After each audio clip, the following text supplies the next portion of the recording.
Pengadilan Negeri Sorong, Kamis sore, 4 September 2025, menggelar sidang lanjutan perkara penculikan dan ruda paksa terhadap Ulfa Tamimah di ruang sidang Tirta Pengadilan Negeri Sorong dengan agenda putusan majelis hakim. Dalam amar putusannya, majelis hakim menjatuhkan hukuman penjara selama 15 tahun dan denda 100 juta rupiah subsidiar 6 bulan penjara kepada Herman Patrick Duaramuri alias Oke, lantaran terbukti secara sah dan meyakinkan melakukan penculikan dan ruda paksa terhadap Ulfa Tamimah, seorang gadis penyandang disabilitas. Vonis ini lebih tinggi dari tuntutan jaksa penuntut umum yang menuntut terdakwa Oke dengan hukuman 14 tahun penjara. Hal yang memberatkan adalah terdakwa melakukan penculikan dan kemudian berlaku bejat kepada seorang gadis penyandang disabilitas. Usai melampiaskan nafsu bejatnya, Oke bahkan tega meninggalkan Ulfa Tamimah selama 7 sebelum ditemukan warga dalam jurang di belakang Hotel Belagri Gunung. Putusan nomor 141 Pisus 2025 Pengadilan Negeri Sorong atas nama terdakwa Herman Patrick Mark Duaramuri alias Oke, yang pada intinya bahwa majelis hakim sependapat dengan tuntutan jaksa penuntut umum, terdakwa terbukti melakukan tindak pidana sebagaimana dalam dakwaan alternatif pertama jaksa penuntut umum.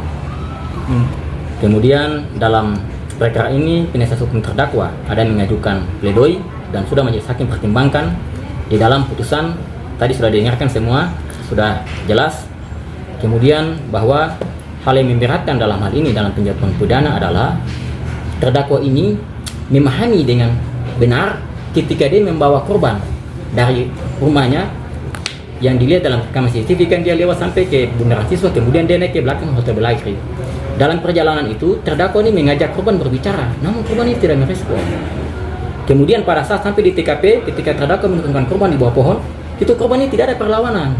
Nah, disitulah terdakwa mengerti dan memahami betul bahwa korban ini memang memiliki keterbelakangan mental. Dalam hal ini, korban adalah seorang penyandang disabilitas. 15 tahun. 15 tahun, kemudian denda 100 juta. Apabila dendanya tidak dibayar, maka diganti dengan pidana kurungan selama 3 bulan. Subsidiar. Itu subsidiarnya. Oke. Pasalnya itu pasal dakwaan pertama pasal 6 huruf C, Yunto pasal 15 ayat 1 huruf B, Yunto pasal 4 ayat 2 huruf B. Undang-Undang RI nomor 12 tahun 2022 tentang tindak pidana kekerasan seksual. Mengesampingkan pledoi dari penasihat hukum terdakwa, karena penasihat hukum terdakwa tidak konsisten dalam pledoinya itu di halaman pada saat kesimpulan mereka menyatakan bahwa terdakwa mengakui perbuatannya. Berarti kan terdakwa mengakui. Lah kenapa mereka menyatakan bahwa tidak terbukti, sementara mereka sendiri akui bahwa terdakwa mengakui perbuatannya itu. Kemudian terdakwa berjanji tidak akan mengulangi lagi. Keluarga korban Ulfa Tamimah merasa puas dengan putusan majelis hakim yang lebih tinggi 1 tahun dari tuntutan jaksa penuntut umum yang menuntut terdakwa dengan hukuman 14 tahun penjara.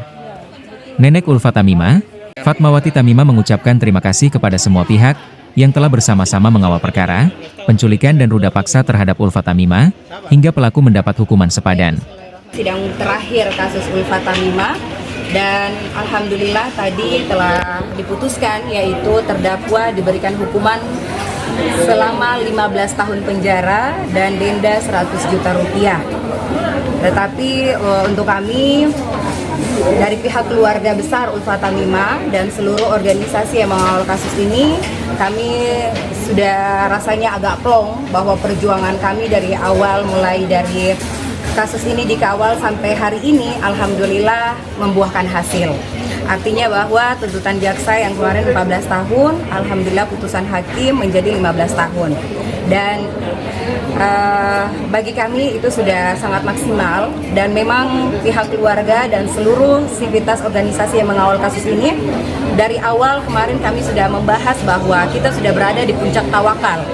Sehingga apapun keputusan hakim bahwa itulah yang terbaik menurut Allah, menurut Tuhan yang Maha Kuasa, itu adalah pelajaran yang terbaik dan keputusan yang terbaik buat kita semua. Terdakwa Herman Patrick diputus melanggar pasal 6 huruf C, Yungto pasal 15, 1, huruf H, Yungto pasal 4, 2, huruf B Undang-Undang nomor 12 tahun 2022 tentang tindak pidana kekerasan seksual. Tim Liputan, Papua Barat Daya TV.